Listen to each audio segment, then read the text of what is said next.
మీకు ఏం చెప్పాను? పోయిన ఆదివారం మాట్లాడినటువంటి మాటలు ఏమిటి? అందరూ వచ్చేవాళ్ళు కాబట్టి అడుగుతున్నాను. మా క్రిస్మస్ సందేశం, యేసు ప్రభు ఎందుకు ఈ లోకానికి వచ్చాడు, ఎలా వచ్చాడు అని 2 విషయాలను 3 మాటలు చెప్పాను. ఎందుకు వచ్చాడు? పరిచర్య చేయటానికి వచ్చాడు, పెత్తనం చేయటానికి ఆయన రాలేదు. ఆయన రావటానికి కారణం ఏంటంటే పని చేయటానికి వచ్చాడు.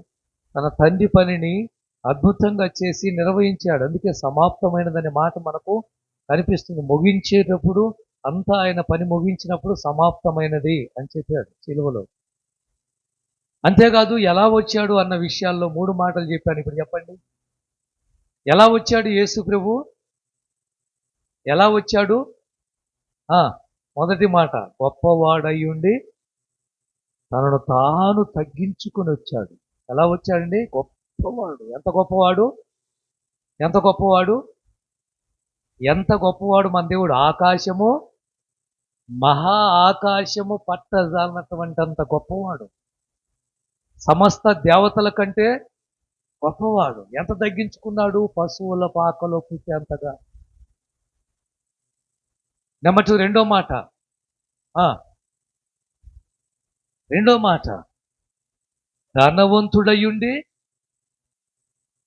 దరిద్రుడిగా, రిక్తుడిగా, ఏమీ లేనివాడిగా మరియా యేసేపు పోషించడానికి దేవుడు వాడుకున్న ఆయుధం ఎవరో తెలుసా? జ్ఞానులు. వాళ్ళు వచ్చి బంగారు కాసులు ఇస్తే వాళ్ళ ఇంట్లో భోజనం అప్పుడు వండుకున్నారు. అది అంత దరిద్రం. మరియా యేసేపుల దగ్గర పనిచేస్తేనే పువ్వ. అలాంటి నిరుపేద కుటుంబంలో యేసు ప్రభు పుట్టాడు. ధనవంతుడయుండి కూడా మనందరినీ ఈ దరిద్రతలోని ధనవంతులు చేయడానికి దరిద్రుడిగా పుట్టాడు. మూడో మాట, దేవుడయ్యుండి. ఏమయ్యుండి? దేవుడయ్యుండి మానవుడిగా రావటం సామాన్యమైన విషయము. ఎన్ని సౌఖ్యాలు దేవుడికి, ఎన్ని సుఖాలు దేవుడికి, ఎంత సింహాసనం దేవుడికి, ఎంత తేజస్సు దేవుడికి, ఎంత మహిమ కలిగిన వాడు ఆయన. 1,000,000 సూర్యుల కంటే తేజస్సు కలిగిన దేవుడు ఒక పశువుల పాకలో ఒక నిరుపేద కుటుంబంలోకి రావటము అద్భుతం. ఒక మానవుడి శరీరధారిగా. ఈ మాటలు పోయిన వారం మీకు బోధించాను ప్రియులారా. ఈరోజు క్రిస్మస్ సందేశం పార్ట్ 2 ఎందుకు వచ్చాడు, ఎలా వచ్చాడు అన్న విషయం ఈరోజు మరలా మీకు బోధిస్తున్నాను. పార్ట్ 2, యెషయా గ్రంథం 9వ అధ్యాయం 6వ వచనం. త్వరగా బైబిల్లోకి వెళ్ళండి, త్వరగా తీయండి. గబగబా చదివితే నేను సహాయం చేస్తే నేను ముందుకు వెళ్ళిపోతాను. యెషయా గ్రంథం 9వ అధ్యాయం 6వ వచనం. అందరి కంఠస్థ వాక్యం చూడకుండా చెప్పండి. ఏలైనగా మనకు శిశువు పుట్టెను, మనకు కుమారుడు అనుగ్రహింపబడెను, ఆయన భుజం మీద రాజ్యభారం ఉండెను, ఆశ్చర్యకరుడు, ఆలోచనకర్త, బలవంతుడైన దేవుడు, నిత్యుడగు తండ్రి, సమాధానానికి అధిపతి అని పేరు పెట్టబడెను. అండర్లైన్ చేసుకోవాల్సింది, మనకు కుమారుడు అనుగ్రహింపబడెను. అండర్లైన్ చేసుకోండి. అది ఈరోజు అదే అంశం. ఎలా వచ్చాడు యేసుక్రీస్తు వారు? యేసు ప్రభువారు ఈ భూమి మీదకి ఎలా వచ్చాడో మీతో పంచుకున్నాను పోయిన వారం. అదే అంశాన్ని 2వ భాగంలో మీతో పంచుకుంటున్నాను. ఎలైనగా మనకు శిశువు పుట్టెను, మనకు కుమారుడు అనుగ్రహింపబడెను, ఆయన భుజాల మీద రాజ్యభారం ఉంది, ఆయన ఆశ్చర్యకరుడు, ఆలోచనకర్త, బలవంతుడైన దేవుడు, నిత్యుడొక తండ్రి, సమాధానానికి అధిపతి. ఇది ఎప్పుడో క్రీస్తు పూర్వం 700 సంవత్సరాల క్రితం రాయబడిన ప్రవచనం. ఇది అప్పటికప్పుడు రచించింది కాదు, అప్పటికప్పుడు చెప్పుకుంది కాదు. ఇది క్రీస్తు పుట్టక ముందు, క్రీస్తు పూర్వము 700 సంవత్సరాల క్రితము ఈ ప్రవచనము యెషయా ద్వారా దేవుడు చెప్పించాడు.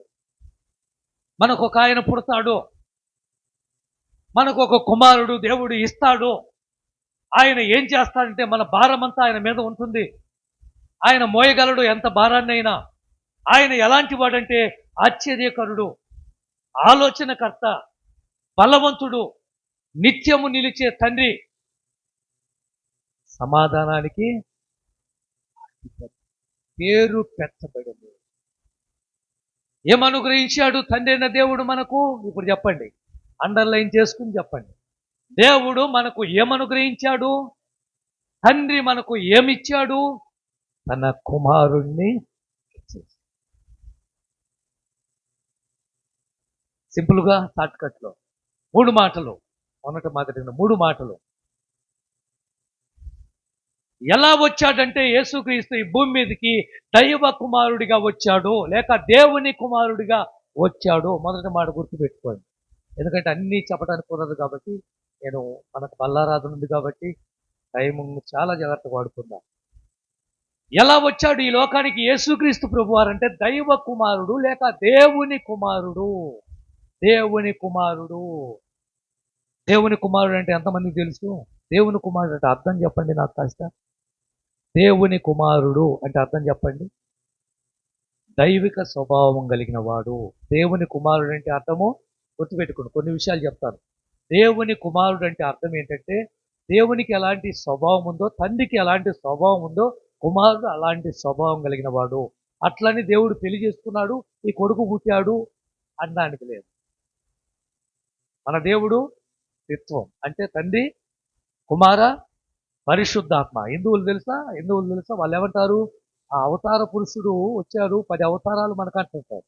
అర్థమవుతుందా? మన దేవుడు కూడా మనం రక్షించడానికి తన ప్రియమైన కుమారుడిగా వచ్చాడు. తండ్రి అయిన దేవుడు. దేవుడు ఒక్కడే, ముగ్గురు కాదు. కుమారుడు అంటే అర్థం ఏంటంటే దైవిక స్వభావం అంటే తండ్రి స్వభావం కలిగిన వాడు, లేదా తండ్రితో ప్రత్యేకంగా సంబంధం కలిగిన వాడు. రెండోది, కుమారుడు అంటే అర్థం ఏంటంటే తండ్రితో లేక దేవునితో ఒక ప్రత్యేకమైన సావాసం, ఒక ప్రత్యేకమైన సంబంధం, క్లోజ్. 3, దేవునికి చేరువైన వాడు అంటే దగ్గరగా ఉన్నవాడు. కుమారుడు అంటే తండ్రికి దగ్గరగా ఉన్నవాడు. దీన్ని ఇంకొకటి చెప్పుకోవచ్చు, ప్రియమైన వ్యక్తి. కుమారుడు అంటే అర్థం ఏంటంటే తండ్రికి ఎలాంటి వాడు? కుమారుడు ప్రియుడు, ప్రియమైన వాడు. ఇక దీంట్లో ఆఖరిగా దైవ అనుగ్రహం పొందినవాడు. గుర్తుపెట్టుకోండి. కుమారుడు అంటే అసలు సిసలైన అర్థం ఏంటంటే కుమారుడు, దైవ కుమారుడు, దేవుని కుమారుడుగా యేసుక్రీస్తు భూమి మీదకి వచ్చాడు అనేది మీకు చూపించబోతున్నాను. అయితే కుమారుడు అంటే అర్థం ఏంటంటే ఆఖరికి ఏం చెప్పాను? దైవ అనుగ్రహం పొందినవాడు కుమారుడు. ఈరోజు మిమ్మల్ని అడుగుతున్నాను, దేవుని అనుగ్రహం ఉందా మీకు? దేవుని అనుగ్రహం పొందుకున్నారా మీరు? పొందుకోబట్టే మనం ఇక్కడ ఉన్నాం. ఆయన అనుగ్రహం పొందుకున్నారా మీరందరూ? దేవుని కుమారులు, కుమార్తెలు. వినండి, మొదటి మాట చదవండి. లోకసువార్త 1వ అధ్యాయం 35వ వచనం. నేను చూపించే ప్రతి మాటలో దైవ కుమారుడు అని రాయబడి ఉంటుంది. దూత పరిశుద్ధాత్మ నీ మీదికి వచ్చును, సర్వోన్నతుని శక్తి నిన్ను కమ్ముకుంటుంది, కనుక పుట్టబోయే శిశువు పరిశుద్ధుడై దేవుని కుమారుడు అనబడును. ఎలా వచ్చాడు యేసు ప్రభు అంటే దైవ కుమారుడిగా వచ్చాడు, దేవుని కుమారుడిగా వచ్చాడు. ఇప్పుడు పరలోకము నుంచి ఒక దూత, గాబ్రియేలు దూత మరియమ్మను దర్శించాడు. అప్పటికే మరియకు ఎంగేజ్మెంట్ అయిపోయింది, తాంబూలం మార్చుకున్నారు, యేసేపుతో పెళ్లి కుదిరింది, ప్రదానం చేయబడినటువంటి మరియ దగ్గరికి దేవదూత వచ్చాడు. దేవదూత వచ్చి, మరియా నీకు శుభము కలుగునుగాక, భయపడవద్దు. ఏమిటి ఆ శుభమని మరియా ఆశ్చర్యంగా వైపు చూస్తూ ఉంటే, ఇదిగో సృష్టికర్త అయిన దేవుడు నీ గర్భాన పుట్టబోతున్నాడు, రాజులకు రాజు నీ గర్భాన రాబోతున్నాడు, ప్రభువులకు ప్రభువు నీ గర్భం ద్వారా రావాలనుకుంటున్నాడు. ఏమంటావు? అడ్డేమి చెప్పలేదు, కానీ ఒక ప్రశ్న. నేను పురుషుణ్ణి ఎరగని దానినే. ఒక పురుషుడు ఒక అబ్బాయి కలిస్తేనే కదా పిల్లలు పుట్టాల్సింది. ఇది ఎలా జరుగుతుంది అని ఆమె ప్రశ్న వేస్తే ప్రభు అన్నాడు, సర్వోన్నతుని శక్తి నిన్ను కమ్ముకుంది, పరిశుద్ధాత్మ ద్వారా నువ్వు గర్భవతి అవుతావు. పుట్టబోయేవాడు ఎలాంటి వాడు చెప్పండి? పరిశుద్ధుడు, దేవుని కుమారుడు. ఆయన మామూలు వ్యక్తి కాదో, సామాన్యమైన వ్యక్తి కాదో. ఆయన మీరు అనుకున్నట్టుగా మొన్న వచ్చినవాడు నిన్నొచ్చిన వాడు కాదు. ఆకాశము భూమిని సృష్టించిన వాడు తండ్రి ఆ కుమారుడికి అధికారం అంతా అనుగ్రహించాడు. సర్వ అధికారము కుమారుడు పొంది, అలాంటి అధికారం కలిగిన వాడు దైవ కుమారుడు, దేవుని కుమారుడు నీ గర్భములో పుట్టబోతున్నాడు. కీర్తనలు 2:7 కీర్తనలు 2:7 బైబిల్ తీసుకోండి, బైబిల్ తీసుకోండి.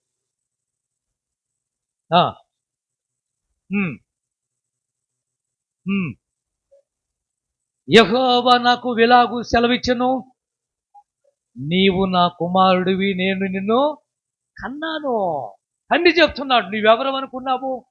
నువ్వు నా బిడ్డవు, నేను నిన్ను కన్నాను, నీవే నా కుమారుడివి. కీర్తనలో ఇంకో మాట కూడా 89వ కీర్తన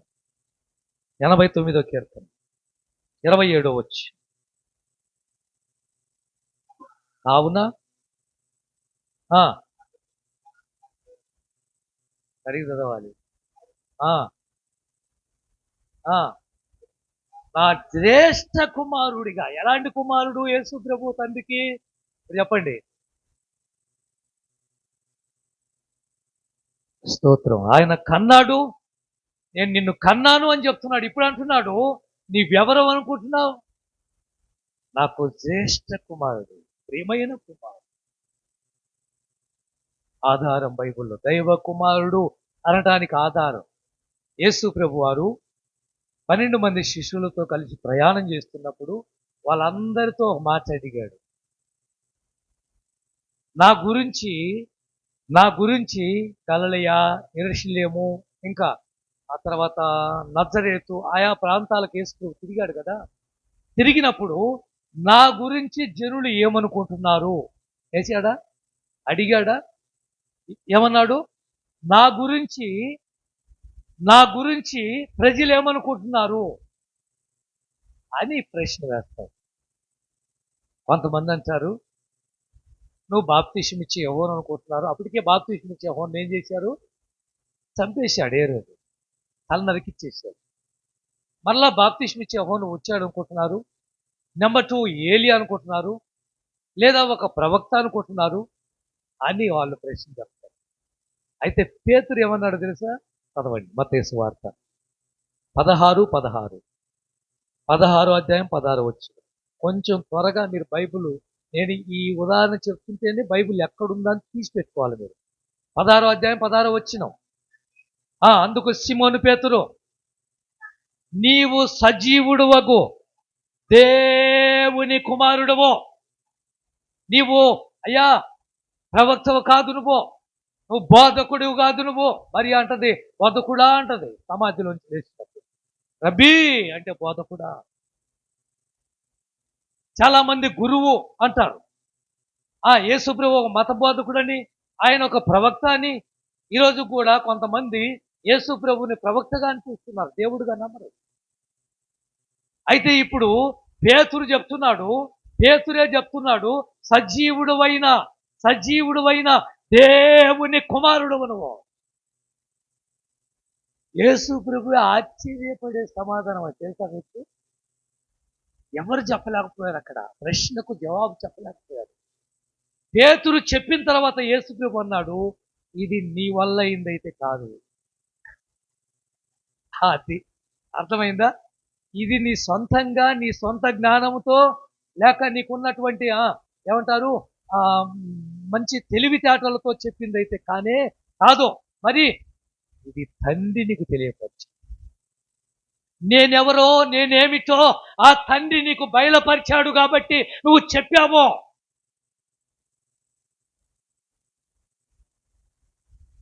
రోజు యేసు ప్రభు యోర్దాను నదిలో బాప్తీసానికి వచ్చినప్పుడు బాప్తీసం ఇచ్చే యోహాను యేసు ప్రభుకు బాప్తీసం ఇచ్చిన తర్వాత, బాప్తీసం ఇచ్చిన వెంటనే ఆకాశము నుండి పావురం పరిశుద్ధాత్మ వలె ఆయన మీదకి దిగి రావటం, ఆకాశము తెరవబడి ఆకాశం నుంచి ఒక స్వరము వినపడి, ఏమని? ఈయన ఎవరు? తండ్రి చెప్తున్నాడు. ఈయన ఎవరు అనుకుంటున్నావు? నా ప్రియమైన కుమారుడు. మార్కు సువార్త 1 ప్రియమైన దేవుని బిడ్డ. అంతేకాదు, రూపాంతరం కొండ మీదకి మార్కు సువార్త 9 రూపాంతరం కొండ మీదకి యేసు ప్రభు, యోహాను, యాకోబు, పేతురుని తీసుకుని వెళ్ళినప్పుడు అక్కడ యేసుప్రభు రూపాంతరం పొందిన తరువాత అక్కడ కూడా ఇదే స్వరము, ఈయన నా ప్రియ కుమారుడు. పండించిన సాక్ష్యాలు ఇది. పేతురుకు ఇచ్చినటువంటి బయలుపరిచింది ఎవరు? తండ్రే. తండ్రే. మీకు ఎక్కడ దాకో ఎందుకు? దేవుని కుమారుడు అనటానికి తండ్రి చెప్పాడు, పేతురు చెప్తున్నాడు, అపవాది కూడా చెప్తుంది. తెలుసా మీకు? యేసు ప్రభు 40 రోజులు ఉపవాసం ఉన్నప్పుడు, మత్తయి సువార్త, లూకా సువార్త 4వ అధ్యాయంలో 40 రోజులు ఉపవాసం ఉన్నప్పుడు ఆయన మిక్కిలి ఆకలగొనగా ఆయన్ను తోడుకొని వెళ్ళి సాతాను, అపవాది, ఓ దేవుని కుమారుడు అయితే ఈ రాళ్ళను మార్చు. అపవాదికి తెలుసు ఆయన దేవుని కుమారుడు అని. కానీ ఏమంటుంది? నువ్వు దేవుని కుమారుడు 2 సార్లు ఉంటుంది. లోకా సువార్తేనా? ఎక్కడ? లోకా సువార్తేనా? మార్కు సువార్త? లోకా సువార్త 4వ అధ్యాయం 3వ వచనం 9వ వచనం. అపవాది, నీవు దేవుని కుమారుడు అయితే ఈ రాతితో చెప్పాను. 9వ వచనం. తీసుకొని పోయి నిలవబెట్టి నీవు దేవుని కుమారుడు అయితే, తెలియదు అపవాదికి దేవుని కుమారుడు అని? ఏమంటుంది? నువ్వు నిజంగా దేవుని కుమారుడేనా?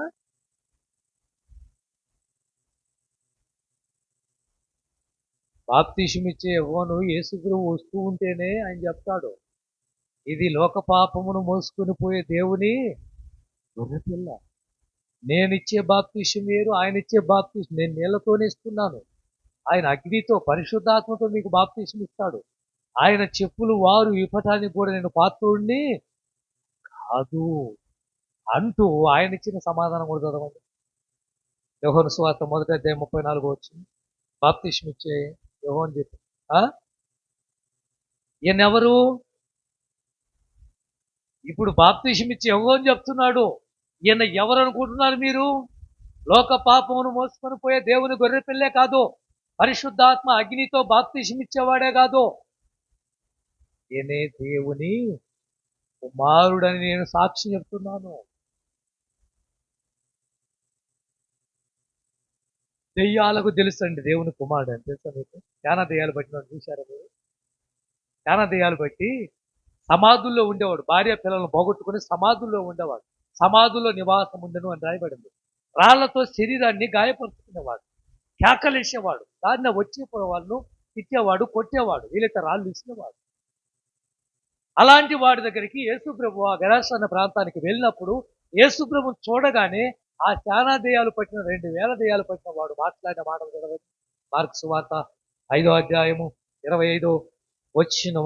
25 5వ అధ్యాయం 6వ వచనం. వారు దూరము నుండి యేసును చూసి పరిగెత్తుకొని వచ్చి ఆయనకు నమస్కారం చేసి, యేసు ఏ కుమారుడు అండి? ఎలా వచ్చాడు యేసుప్రభు అంటే దేవుని కుమారుడు అండి. సాక్ష్యాలు ఇవన్నీ. అందుకే మీకు రుజువులతో సహా, ఆధారాలతో సహా ఉంటుంది. ఏమనుకుంటున్నారు? యేసుప్రభు అంటే ఏమనుకుంటున్నారు? దేవుని తండ్రి తన ప్రియమైన బిడ్డను ఈ భూమి మీదకి పంపించాడు. అద్వితీయ కుమారుడు. యోహాను సువార్త 3వ అధ్యాయం 16వ వచనం చదువుకో ఇంటికి వెళ్ళాక. అద్వితీయ కుమారుడు అంటే అర్థం చెప్పండి. అద్వితీయ కుమారుడు అంటే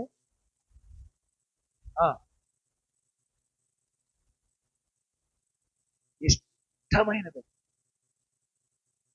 అర్థమైందా?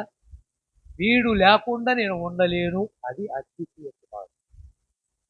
అలాంటి తండ్రికి ఇష్టమైన బిడ్డను మనందరి కొరకు అనుగ్రహించను. 3వ అధ్యాయం 16వ వచనం. దేవుడు లోకమును ఎంతో ప్రేమించను కాగా పుట్టిన వాని యందు ప్రతివాడు నశించక నిత్య జీవం పొందినట్లు ఎవరిని అనుగ్రహించాడు తండ్రి? ఆయన్ని అనుగ్రహించి ఇష్టమైన బిడ్డను, జ్యేష్ఠ బిడ్డను, తను కనిన బిడ్డను ప్రేమించే బిడ్డను ప్రాణం కన్నా ఎక్కువగా ప్రేమించేటువంటి బిడ్డను మనందరి కోసం ఏం చేశాడు భూమి మీద. అందుకే యేసుప్రభువుని సిలువేయటానికి తీర్పులు జరిగాయి. ఒక్క రాత్రిలోనే 7 తీర్పులు జరిగాయి.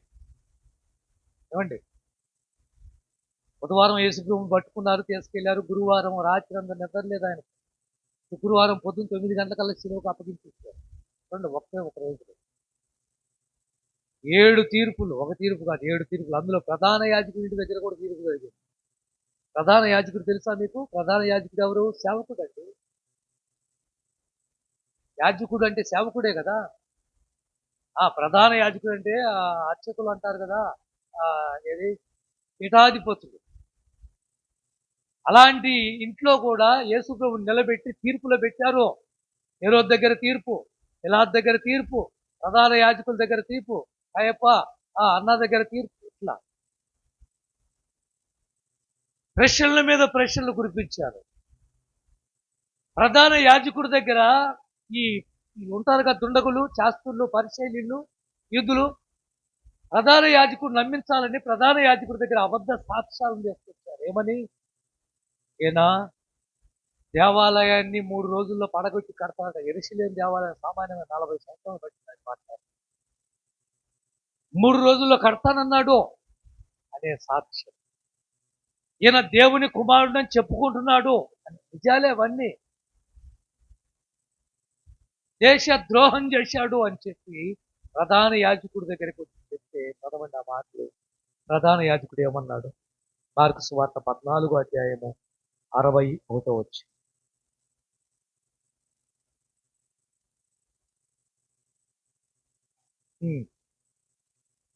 చెప్పక ఊరకుండెను. తిరిగి ప్రధాన యాజకుడు, చూసావా ఇక్కడ ఏమని రాయబడింది? పరమాత్ముడు. పెద్ద బైబుల్ చూసుకోండి, రెఫరెన్స్ బైబుల్లో చూసుకోండి మీరు, భగవంతుడు అని రాయబడింది. పరమాత్ముడు అంటే ఎవరు? భగవంతుడు, అసలు సుసరైన దేవుడు. ఆయన తప్ప వేరొక దేవుడు. ఇప్పుడు ప్రధాన యాజకుడు అడుగుతున్నాడు, నీవెవరివి? చదువమ్మా. అదిగో ఇప్పుడు యేసుప్రభు సమాధానం ఏనండి? నేనే, నువ్వన్నట్టే. నువ్వేమడిగావు? పరమాత్ముడు కుమారుడు నువ్వేనా? భగవంతుని కుమారుడు నువ్వేనా? దేవుని కుమారుడు నువ్వేనా? దైవ కుమారుడు నువ్వేనా? ప్రధాన యాజకుడు అడుగుతున్నాడు. అవును, నేనే.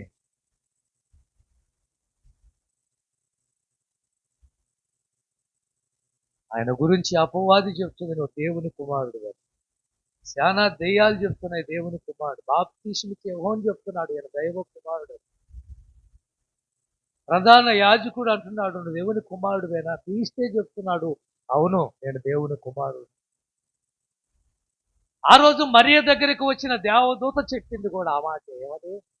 మా సర్వోన్నతుని శక్తి నిన్ను కమ్ముకుంటుంది, పరిశుద్ధాత్మ ద్వారా నువ్వు గర్భవతి అవుతావు, పుట్టబోయే శిశువు ఎలాంటి వాడు? పరిశుద్ధుడు, దైవ కుమారుడు, దేవుని కుమారుడు. ఇప్పుడు చెప్పండి, యేసు ఎలా వచ్చాడు? తలపైకి ఎత్తాడు. ఎలా వచ్చాడు? కొన్ని ప్రాంతంలో నేను 2009లో ప్రాంతానికి నేను వెళ్తే, నేను తెలియదు ఆయన, నేను పాస్టర్ గారిని అని తెలియదు. అప్పుడే సేవకు వచ్చాను కొత్తలో. సేమకూరుతో పోదురు వేరే పని మీద వెళ్ళాను. వెళ్ళి అక్కడ ప్రార్థన మైకి వినపడతానని అక్కడికి వెళ్ళాను. మాస్టర్గా ఉన్నాను. మైకి వినపడితే పిచ్చి నాకు, ప్రార్థన పాట వినపడితే పిచ్చి, అక్కడికి వెళ్ళాల్సి.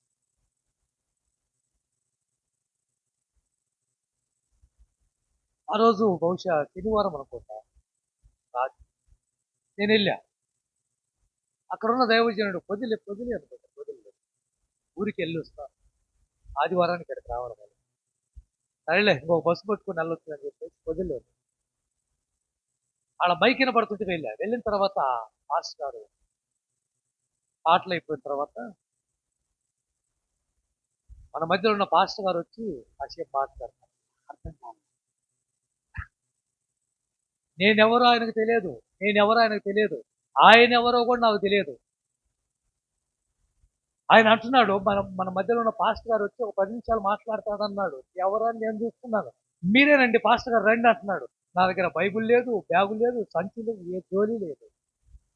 ఆయనకున్న వరం ఏంటో తెలుసా? ఎవరేమిటో చెప్పే వరం ఉంది ఆయన. నేనెవరో ఆయన గుర్తుపట్టాడు. నేనేమిటో ఆయన చెప్పగలిగాడు. అలాగనే యేసు ప్రభు ఎవరో మనోనేత్రాలు తెరిచి చూడు. ఆయన దైవ కుమారుడు. మామూలు వ్యక్తి కాదు ఆయన. సామాన్యమైన వ్యక్తి కాదు ఆయన. దైవ కుమారుడని బోల్డని రుజువుల మీద చూపించారు. రెండో మాట ఆయన మనిషి కుమారుడు. ఎలా వచ్చాడు ఆయన? మనిషి కుమారుడుగా వచ్చాడు. ఇప్పుడు దైవ కుమారుడిగా చెప్పుకున్న మనము మనిషి కుమారుడు, శరీరధారి. చదవండి మత్తయి సువార్త 16వ అధ్యాయము 13వ వచనం. 16, 13. ఆ ఆ ఆ చెప్పుకొనుచుండగా అడగగా. మళ్ళా చదువు. యేసు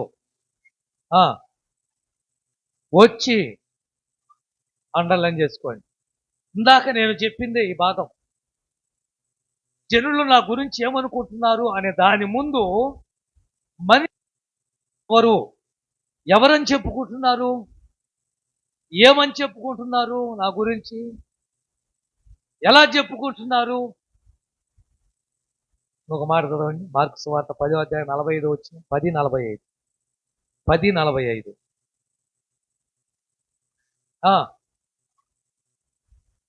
పోయిన వారంలో చెప్పాను కదా, ఆయన ఎందుకు వచ్చాడు, ఎలా వచ్చాడు? మనిషి కుమారుడిగా వచ్చాడు. పరిచారం చేయించుకోవడానికి రాలేదు, పని చేయడానికి వచ్చాడు, సేవ చేయడానికి వచ్చాడు, దేవుని పని చేయడానికి వచ్చాడు, తండ్రి పని చేశాడు. మనిషి కుమారుడిగా ఆయన వచ్చాడు. మనిషి కుమారుడు అంటే మనకు ఎన్ని లక్షణాలు ఉన్నాయో అన్ని లక్షణాలు యేసు ప్రభువుకు. గుర్తుపెట్టుకోండి, బాగా వినండి. ఇలా లోతైన చాలా మంది వేసే ప్రశ్న, అడిగే మాట ఏంటంటే, ఆయన దేవుడు కాబట్టి శిలువ భరించాడండి, ఆయన దేవుడు కాబట్టి మేకులు తట్టుకున్నాడండి, ఆయన దేవుడు కాబట్టి కొరడా దెబ్బలు కొట్టించుకున్నాడండి, భరించాడండి. ఆయన దేవుడు కానీ మరి ఎవరు? ఆయన మనిషి కుమారుడు. నజరేతు అని ఊరికి వెళ్ళినప్పుడు ఆయన మాటలు విన్న వాళ్ళు అనేక మంది ఆశ్చర్యపడి, ఈయన వడ్లవాని వాడు కాదా? మరియా యేసేపులు ఈయన తల్లిదండ్రులు కాదా? అర్థం చేసుకోండి. మరియకు పుట్టాడు, శరీరధారిగా వచ్చాడు, ఆయన మానవ లక్షణాలు కలిగి ఉన్నాడు అనడానికి గుర్తులు. నువ్వెలా నిద్రపోతావో, నువ్వెలా అలసట ఉంటుందో, నీకెలా కోపం ఉంటుందో, నీకెలా బాధ ఉంటుందో, నీకెలా నొప్పి ఉంటుందో, నీకే విధంగా కన్నీళ్ళు ఉంటాయో, నీకెలా ఆకలి ఉంటుందో, నీకెలా దప్పిగా ఉంటుందో, ఇవన్నీ శరీరధారిగా వచ్చిన యేసు ప్రభు అనుభవించాడు. 40 రోజులు ఉపవాసం ఉన్నప్పుడు ఆయన మిక్కిలి ఆకలి కొన్నాడని బైబిల్లో రాయబడింది. ఆ రోజు యాకోబు వాయి దగ్గర సమరయ స్త్రీ దగ్గరికి వెళ్ళినప్పుడు దప్పికతో అక్కడికి వెళ్ళాడని బైబిల్లో ఉంది. సిలువలో ఆయన దాహం కొన్నాడు, లేఖనం నెరవేరినట్లని బైబిల్లో ఉంది. అలసటతో నీరసముతో ఆయన తిరిగి ఆయా ప్రాంతాలు తిరిగినప్పుడు, ఓపిక లేనప్పుడు ఆయన పడవలో నిద్రపోయినట్టు ఉంది. లాజరు సమాధి దగ్గరికి వెళ్ళినప్పుడు యేసు కన్నీళ్లు విడిచెను, ఆయన ఏడ్చాడని ఉంది బైబిల్లో. ఆ రోజు దేవాలయమైన యెరూషలేము మందిరంలో వ్యాపారం చేస్తూ ఉంటే నీకెలా బీపీ పెరిగి కోపం వచ్చిద్దో ఆయన కూడా మరణ తీసుకున్నాడు, కోపం వచ్చింది. ఇప్పుడు చెప్పండి, మానవునికి ఎన్ని లక్షణాలు ఉన్నాయో అన్ని లక్షణాలు ఉన్నాయి. కారణం ఏంటో తెలుసా? ఆయన మనిషి కుమారుడు. మానవునిగా జన్మించాడు. మొన్న చెప్పాను, దేవుడయ్యుండి కూడా ఎలా వచ్చాడు? మానవుడిగా వచ్చాడు. మనలో ఉన్న ఆకలి, దప్పిక, కన్నీళ్లు, దుఃఖము, వేదన, నొప్పి అన్నీ ఉన్నాయి. కొరడా దెబ్బలు కొడుతున్నప్పుడు, ఒళ్ళు చీలిపోతున్నప్పుడు ఆయన అల్లల్లాడిపోయాడు. భారమైన సిలువను, కొన్ని టన్నులు కలిగిన సిలువను ఆయన మీద మోపించి 3 కిలోమీటర్లు యెరూషలేము కొండకు, ఏమండి, ఆ గొల్గోతా కొండకు నడిపించినప్పుడు ఆయన తల్లడిల్లిపోయాడు, కుప్పలా కూలిపోయాడు. సిలువలో మేకులు కొడుతున్నప్పుడు ఆ రంగనాల మేక చేతిలోకి వెళ్ళిపోయింది. ఒకే మేక 2 కాళ్ళు పెట్టి కొడితే లోపలికి వెళ్ళిపోయింది. ఇప్పుడు చెప్పండి, ఆయన ఏడవలేదా? ఆయన బాధపడలేదా? ఆయన తల్లడిల్లలేదా? ఆయనకు నొప్పి లేదా? మనిషికి చదవండి, ఒక మాట మీకు చూపిస్తాను చూడండి. మార్కు సువార్త 8వ అధ్యాయం 31 వచ్చింది. 8:31. మరియు మనిషి కుమారుడు, చూశావా? మనిషి కుమారుడు అనేకమైన హింసలు పొందుతాడు. ఆయన్ను సిలువేస్తారు, ఆయన్ను చంపేస్తారు, ఆయన సమాధి నుండి మరలా చేస్తాడు అని అనేక సందర్భాల్లో యేసు ప్రభు 12 మంది శిష్యులకు చెప్పాడు. మనిషి కుమారుడు మనుషుల చేతికి అప్పగిస్తాడు. ఆయన్ను కొడతారు, ఆయన తిడతారు, ఆయన ముఖం మీద ఉమ్ము వస్తారు. ముందుగానే ప్రవచనాలన్నీ కూడా యేసు చెప్పగలిగాడు. ఒక మాట మీకు చూపిస్తాను. యోహాను సువార్త 3వ అధ్యాయం 13 వచ్చి 3:13 మనిషి కుమారుడు అంటాడు. ఆ ఆ అనగా పరలోకములో ఉండు మనిషి కుమారుడే గనుక ఆ, తప్ప పరలోకానికి ఎక్కిపోయిన వాడెవడు? ఎవరున్నారు? ఒక్క మనిషి కుమారుడికే సాధ్యము పరలోకానికి ఎక్కిపోవటానికి, దిగి రావటానికి. అందుకే ఆయన అన్నాడు, నేనే మార్గము, సత్యము, జీవం. అయితే ఇదే మనిషి కుమారుడు ఈసారి రెండో రాకడలో ఇలాగనే రాబోతున్నాడు. మనిషి కుమారుడిగా రాబోతున్నాడు. మీకు దేవుడిగా రాడండు. తీర్పు తీర్చడానికి మీకు కావాల ఆధారం? మత్తయి సువార్త 24వ అధ్యాయం 29 వచ్చి 24:29.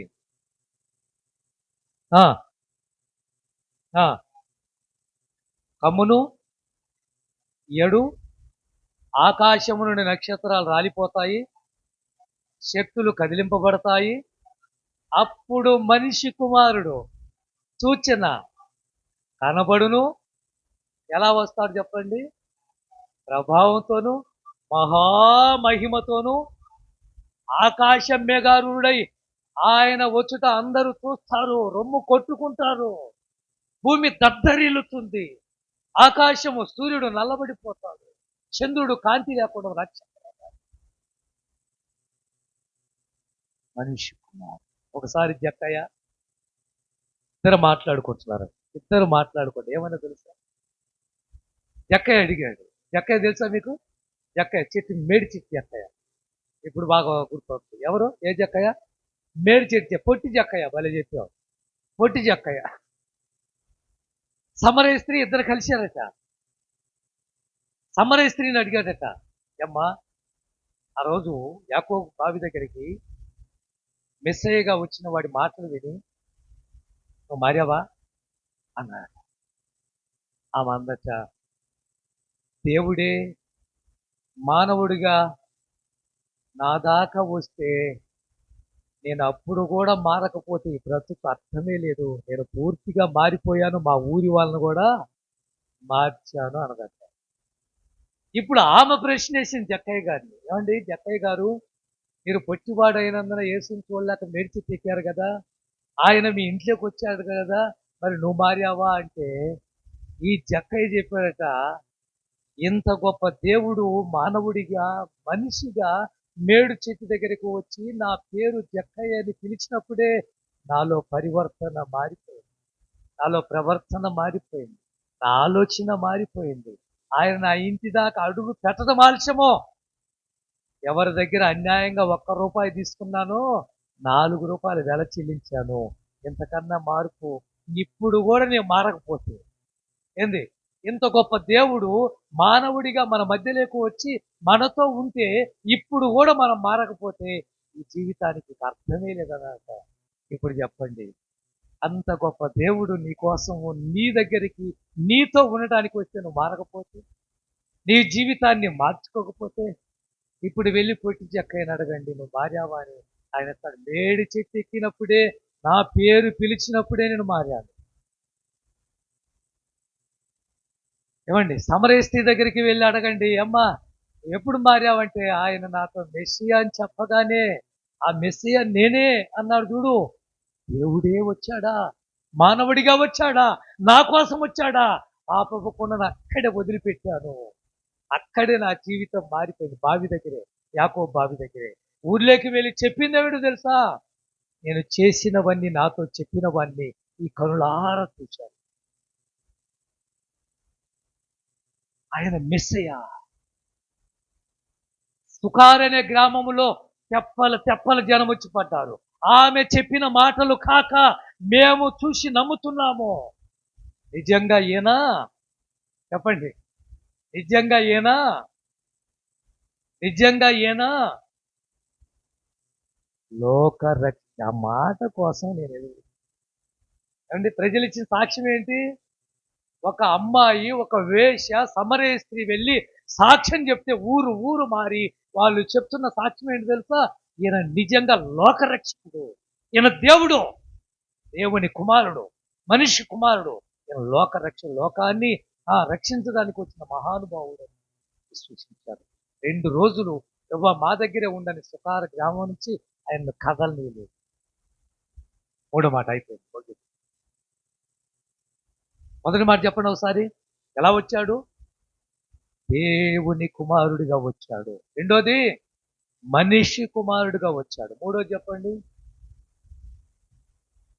మధ్యవర్తిగా వచ్చాడు. ఎలా వచ్చాడు యేసు ప్రభు?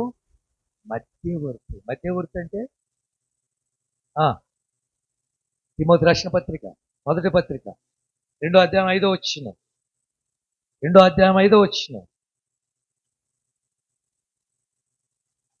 దేవుడు ఒక్కడే, దేవునికిని నరులకును మధ్యవర్తి కూడా ఒక్కడే. ఆయనే ఎవరండి? దేవుడైన యెహోవాకు మనుషులమైన పాపులమైన మనకు మధ్యలో ఒక ఆయన వచ్చాడు. ఎందుకు? తండ్రికి దూరమైపోయిన మనిషిని తండ్రితో కలపాలి. దేవునికి దూరమైపోయిన ఏదైనా తోటలో ఉన్న ఆదామును మరలా తండ్రితో కలపాలి. తప్పిపోయిన కుమారుణ్ణి తిరిగి మరలా తండ్రి దగ్గరికి చేర్చాలి. తప్పిపోయిన గొర్రెను తిరిగి 99 గొర్రెల్లో మరలా 100 గొర్రెగా చేర్చాలి అని చెప్పి ఆ రోజు ప్రభు అయిన యేసుక్రీస్తు వారు మధ్యవర్తి అంటే తెలుసా మీకు? 2 దేశాలు కొట్లాడుతున్నప్పుడు, 2 దేశాలు గొడవ పడుతున్నప్పుడు వాటిని సమకూర్చడానికి, సమాధానపరచడానికి ఒక మధ్యవర్తి కావాలి. 2 రాష్ట్రాలు పోట్లాడుకుంటున్నప్పుడు 2 రాష్ట్రాలను ఐక్యపరచడానికి ఒక మధ్యవర్తి కావాలి. 2 గ్రామాలు కొట్టుకుంటున్నప్పుడు 2 గ్రామాల మధ్య ఐక్యపరచడానికి ఒక మధ్యవర్తి కావాలి. 2 కుటుంబాలు గొడవ పడుతున్నప్పుడు 2 కుటుంబాలను కలపటానికి ఒక మధ్యవర్తి కావాలి. 2 భార్యాభర్తలు గొడవ పడుతున్నప్పుడు ఇద్దరిని ఐక్యపరచడానికి ఒక మధ్యవర్తి. అందుకే కొన్నిసార్లు గొడవలు జరుగుతున్నప్పుడు, ఒకసారి ఒక ప్రాంతంలో ఒకటి కాలు తీసేశారు. ఆ ఊరోళ్ళు వచ్చి ఊరోళ్ళు కాలు తీసేశారు. ఇప్పుడు ఈ ఊరోళ్ళు కూడా ఏం చేశారు? వాడికి ఏదంటారు, కంటికి కన్ను పంటికి పన్ను అన్నట్టు వాడి కాలు తీసేయాలని పంతం పట్టిన్నారు. కేసులు జరుగుతున్నప్పుడు కూడా, ఓ పక్క జడ్జిమెంట్ జరుగుతున్నప్పుడు కూడా కాలు తీసేయాలి చేస్తున్నారు. లాయర్ తెలియగలిగిన వాడు ఒకరోజు ఇరు వర్గాలను పిలిచాడు, కూర్చోబెట్టాడు. ఏరా, వాడి కాలు పోయింది ఎలాగో, ఇప్పుడు మీరెళ్ళి మీ కాలు ఎలాగో పోయింది, మీరు వెళ్ళి ఇంకొక కాలు తీసేస్తే నష్టం తప్ప లాభం ఏమని చెప్పు. ఆ మాట వినండి అని ఇద్దరిని కూర్చోబెట్టి కాలు తీసేసిన వారితో మాట్లాడి, కాలు తీసేసిన వాడికి 5 లక్షలు ఇచ్చేసేయండి, కోర్టు కేసు లేదు, పోలీస్ కేసు లేదు, అన్ని రాజీపడండి అని చెప్పి లాయర్ చెప్తే వాళ్ళు ఆ మాట విని 5 లక్షలు ఇస్తే వాళ్ళిద్దరూ సమాధానపరచు. యేసు ప్రభు మధ్యవర్తిగా ఎందుకు వచ్చాడు అంటే, తండ్రికి దూరం అయిపోయాం, తండ్రికి దగ్గర చేరాలి అంటే మధ్యవర్తి కావాలి. మన చేతిని తీసుకొని వెళ్ళాడు, తండ్రి చేతులు ఎలా సమాధానం. తండ్రికి దూరం అయిపోయిన మనల్ని తండ్రికి దగ్గరగా చేర్చాడు. అందుకే యేసు నామమున అడుగుతున్నాము తండ్రి అంటే ఎవరు మధ్యలో ఉన్నారు ఇప్పుడు చెప్పండి? యేసు ప్రభు మధ్యలో ఉన్నాడు. ఆయన ద్వారా తండ్రిని మనం కలుసుకున్నాం. చదవండి, ఒక మాట చూపిస్తారు. యెషయా గ్రంథం 59వ అధ్యాయం 16 వచనం. యెషయా గ్రంథం 59వ అధ్యాయం 16 వచనం.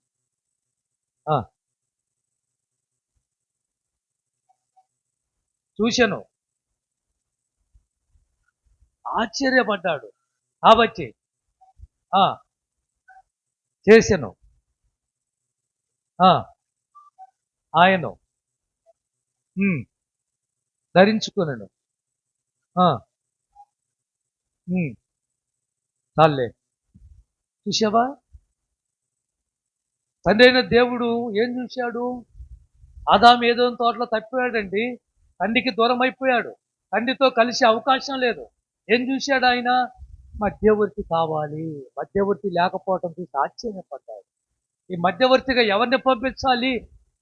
తన ప్రియమైన కుమారుడిని పంపిస్తేనే సమాధాన పరచగలడు అని చెప్పాడు. ఆ మధ్యవర్తిని పంపించాడు. ఈ రోజున తండ్రికి దగ్గరగా చేరగలిగే ప్రియమైన దేవుని బిడ్డ. ఆ తండ్రి కొడుకులకు అస్సలు పడదు. ఎప్పుడు కొట్టుకోవటమే, ఎప్పుడు తిట్టుకోవటమే. ఆ తల్లి మధ్యలో నలిగిపోయేది. ఒరే నా మాట వినరా, నాన్న జోలికి వెళ్ళొద్దురా. ఏమండి, మనకు ఒక్కగానొక కొడుకు అండి, ఎందుకండి వాడి మీద పడి ఏడుస్తారు అని ఇద్దరికి చెప్పలేకపోయేది. ఇద్దరి గొడవను ఆపలేకపోయేది. ఇద్దరి మధ్యలోకి వెళ్తే కొన్నిసార్లు ఏమో దెబ్బలు తినేది. ఇదంతా గమనించినటువంటి ఆ కొడుకు ఇంట్లో నేను ఉన్నానని ఒకరోజు వెళ్ళిపోయాడు. ఇల్లు వదిలిపెట్టి వెళ్ళి పోతే దరిద్రం పోయింది అన్నట్టుగా తండ్రి ఆ కొడుకు గురించి ఆలోచించడం మానేశాడు. కానీ ఒక తల్లి కడుపు తీపు కదా, పేగు బంధం కదా, కన్న తల్లి కదా, తట్టుకోలేకపోయింది. వారం అయింది, నెల అయింది, 6 నెలలు అయింది, సంవత్సరం అవుతుంది.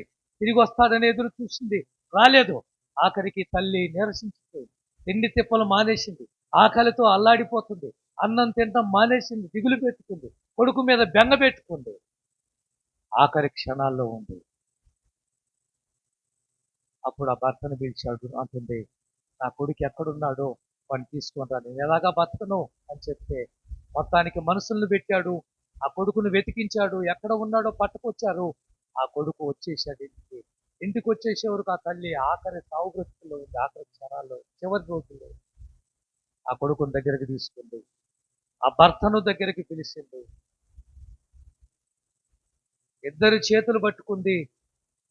కొడుకు చేతిని, తండ్రి చేతిని ఇద్దరిని కలిపింది. మీరు ఎప్పుడు ఇలాగనే ఉండాలి అని చెప్పింది. కన్ను మూసి ఆ తల్లి మరణముతో ఆ కొడుకు గుండె కరిగిపోయింది. ఆ భార్య మరణంతో ఆ భర్త ఆ మార్పు వచ్చేసి ఆ రోజు నుంచి తండ్రి కొడుకు ఇద్దరు కలిసి జీవించడం మొదలుపెట్టారు. మరణము, యేసుక్రీస్తు కూడా మనందరి కోసం ఆ శిలువలో 2000 సంవత్సరాల క్రితం ఆయన మరణము మన తండ్రిని యాకం చేసి తండ్రితో కలిపి. ఇప్పుడు చెప్పండి, యేసు ప్రభు ఈ లోకంలోకి ఎలా వచ్చాడు? దేవుని కుమారుడిగా, ఆయన దైవ కుమారుడు. నెంబర్ 2, మనిషి కుమారుడిగా వచ్చాడు. నెంబర్ 3, మధ్యవర్తిగా వచ్చాడు. నిన్ను నన్ను తండ్రికి యాకం చేశాడు. ఇప్పుడు సరాసరి యేసు నామమున తండ్రి దగ్గరికి మనం వెళ్ళవచ్చు. ఏది కావాలన్నా యేసు నామమున అడిగి పొందుకోవచ్చు. డైరెక్ట్గా తండ్రి దగ్గరికి వెళ్ళడానికి అవకాశం అయితే లేదు. మధ్యవర్తిగా ఆయన మనల్ని కలిపాడు. ఈ మాటలు దీవించి ఆయన బలి అర్పణగా మన కోసం బలి పశువు అయిపోయాడు. ఈ లోకంలోకి వచ్చాడు, మనందరినీ రక్షించాడు. ఆయన మాట విందాం, తండ్రితో కలిసి ఉందాం. తండ్రికి దూరం అయిపోయిన తప్పిపోయిన కుమారుడు ఏమయ్యాడు ఆలోచించండి. కళ్ళు మూసుకుందాం, ప్రార్థన. మహాపరిశుద్ధుడైన మా తండ్రి, మాట్లాడిన ప్రతి మాట మా జీవితాలకు, మా కుటుంబాలకు